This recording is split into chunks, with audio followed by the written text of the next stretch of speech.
Depuis quelques jours, je n'arrête pas de me poser des questions. Des questions qui tournent dans ma tête. Tournent et ne s'arrêtent jamais. Quand je parle à mes amis et mes proches, ils me tapent gentiment l'épaule en me disant que ce n'est sûrement rien, qu'une petite passe de stress arrive à tout le monde et que de toute manière, si ça s'aggrave, ils seront toujours là pour m'aider.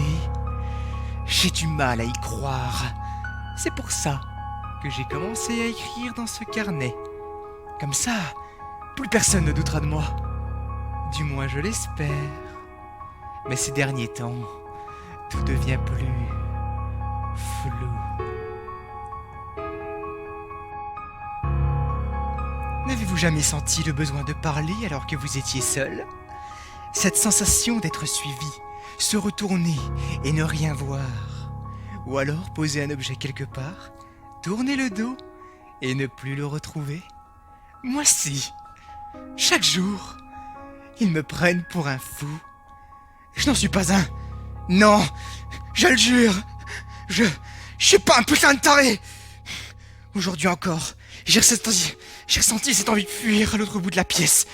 Et puis, ce bourdonnement dans mes oreilles, ce petit bruit que personne ne remarque quand un silence se pose. À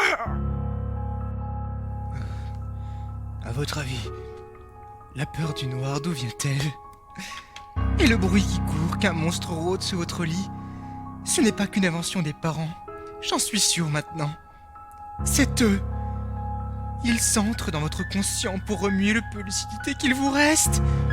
Je ne suis pas fou. Le psy essaye de me ramener à la raison. Mais c'est un imbécile qui se pense plus intelligent que tout le monde. Je le prouverai. Je vais le prouver qu'ils sont là.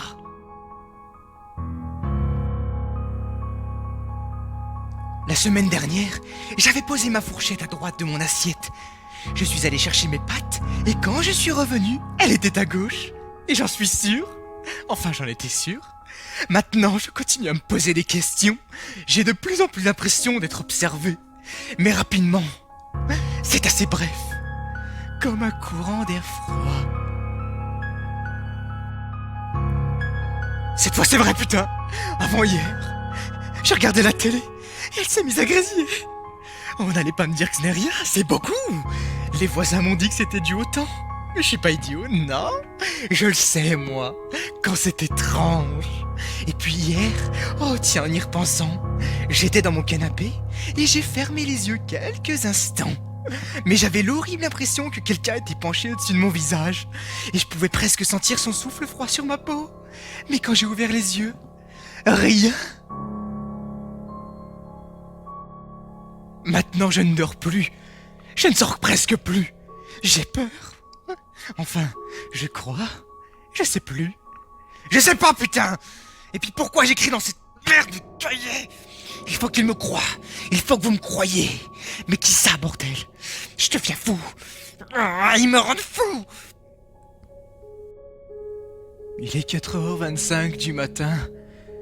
Je ne dors toujours pas. J'écoute encore le silence. Je regarde à droite, à gauche. J'essaye d'en voir un. Regarder sous mon lit est maintenant devenu un réflexe naturel. J'ai mon téléphone dans une main et mon journal de l'autre. Je suis prêt à les prendre en photo à tout instant. Je dois avouer que je ne sais pas vraiment à quoi m'attendre. Un monstre? Un fantôme?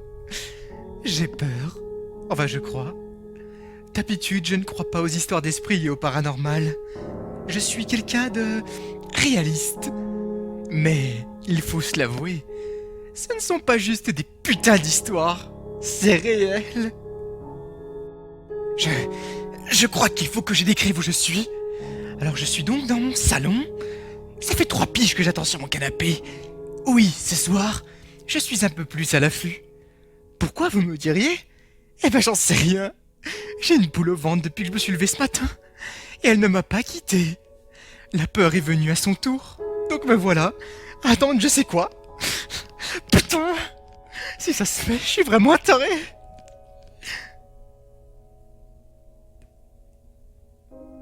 Il est 5h02 du mat. Toujours rien. J'ai envie de dormir. Alors je me suis fait du café. J'ai fini par allumer la télé. Regarder des trucs stupides pour me vider l'esprit. Ça a du bon parfois. 5h30. Il s'est passé un truc. La lumière de la salle de bain, elle était pas allumée. Enfin, je crois. Vous voyez, ce doute, il est toujours là dans ma vie. C'est chiant. Je vais voir. Je prends quand même un couteau de cuisine au cas où. J'ai vraiment l'air idiot. Je suis finalement allé dans la salle de bain. Il n'y avait absolument rien. Rien du tout. Comme d'habitude. C'est bizarre. Je suis sûr d'avoir vu mon reflet cligner des yeux. Mais moi, j'ai pas cligné des yeux. Enfin, je crois. Une étrange affaire s'est déroulée dans une petite banlieue américaine. Un jeune homme, âgé seulement de 22 ans, a été retrouvé mort dans sa salle de bain, ce matin vers 7h. Il avait le crâne écrasé contre sa glace. Apparemment, rien n'indique qu'il s'agisse bien d'un meurtre. Les enquêteurs ne divulguent rien et s'empressent de faire taire les commérages. Ses proches parlent d'une paranoïa qui se serait installée chez ce jeune homme. La seule chose que nous avons pu obtenir est ce carnet. Sur la dernière page, il est marqué en gros « Ne doutez plus ».